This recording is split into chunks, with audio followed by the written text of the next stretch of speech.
है ताकि लोग थक जाए, अपने घर वापस चले जाए।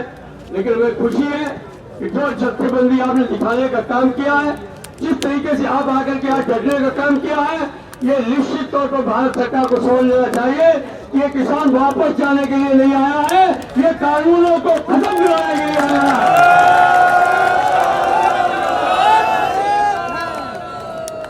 मैं आप तमाम साथियों को खोलो काल, मोदी सरकार खोलो काल। धन्यवाद साथियों। जानकर खुश हो रहे हैं कि पूरा देश जाग रहा है, पूरा देश इन 3 काले बिलों के पहले कि तुम होश में आ जाओ और अपनी अकल के नाखून, होश के नाखून ले लो। मैं ये कहना चाहता हूँ कि किसान दिल्ली के बहुत सारे संगठनों के वरिष्ठ साथी यहाँ पधारे हैं, पर all India railway men's federation का हमारे संयुक्त किसान मोर्चा को समर्थन एक बहुत बड़ी बात है। अभी शिव गोपाल मिश्रा जी ने घोषित किया है कि अगर कल की चर्चा के बाद, जिसके कमेटी में मैं भी हूँ, पर सभी के तरफ से कह रही हूँ कि 500 संगठनों की अपनी जो एकता है और यहाँ का जो किसान मजदूर संघर्ष कमेटी की ताकत है, सभी मिलकर हमको ये आश्वासन वो दे रहे हैं कि अगर किसानों के सवालों पर 3 कानूनों की वापसी, एमएसपी पर सही कानून और बिजली बिल की भी वापसी, अगर वो नहीं जवाब देंगे तो all India railway men's federation, जिसके सदस्य है 10 लाख श्रमिक, वो 3 दिन का रेलवे का हड़ताल करके रहेंगे।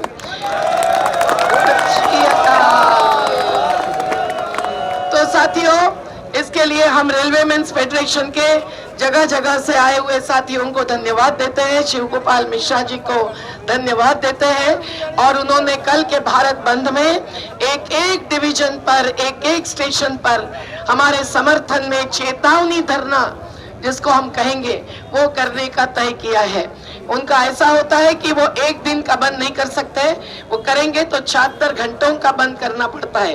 तो ये समझिए कि 10 लाख की ताकत आज हमारे संयुक्त किसान मोर्चा, किसान संघर्ष समन्वयों के साथ आई है, जिसमें हम सब लोग एक हैं। तो लड़ेंगे जीतेंगे, लड़ेंगे जीतेंगे, लड़ेंगे जीतेंगे। मजदूर किसान एकता जिंदाबाद।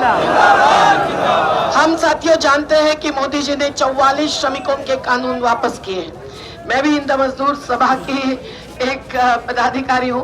मुझे लगता है कि हम सब लोगों को समझना चाहिए कि जो चाहे वो कानून वापस करते हैं, मेहनत कशों की खिलाफत करते हैं, कॉरपोरेट्स को एक मुनाफाखोरी का अवकाश देते हैं। अब वो खेती में कंपनियों को घुसाने की कोशिश करेंगी तो न केवल मुनाफाखोरी लेकिन जमाखोरी भी चलती रहेगी, और न केवल किसान की भूमि, न केवल किसान मजदूरों का रोजगार, बल्कि पूरे देश की अन्न सुरक्षा धोखे में आएगी। और यही उनकी चाल है। तो मोदी जी की चाल के सामने हमारी ताकत की चुनौती खड़ी होने का यही मौका है। आपकी शहादत आजादी आंदोलन की, पंजाब की हम जानते हैं, गुरु गोविंद सिंह की प्रेरणा जानते हैं, और इसीलिए आप सब लोगों के नेतृत्व में आज पूरा देश देखकर चल रहा है गैर बराबरी के खिलाफ और कॉर्पोरेटीकरण के खिलाफ।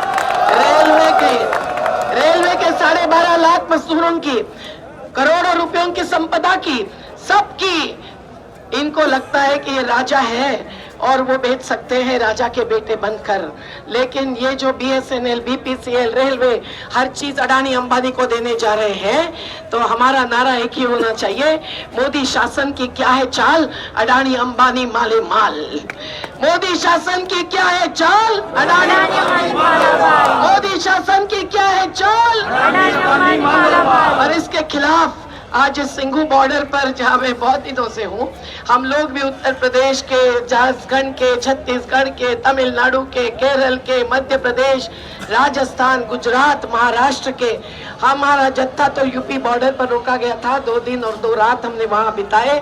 बारिश भी रात को आई थी, लेकिन राजस्थान ने स्वागत किया तो यूपी सरकार ने योगी का चेहरा दिखाया और फिर हम लोग वहां डटकर फिर यहां पहुंचे। हमारी संयुक्त किसान मोर्चा की कमेटी आप सब लोगों के द्वारा रेलवे मेंस फेडरेशन का धन्यवाद करती है और इस बड़ी ताकत को मोदी जी चुनौती मानकर अगर समझते नहीं तो कल भारत बंद के बाद परसों उनकी परीक्षा होने वाली है, हमारी परीक्षा नहीं।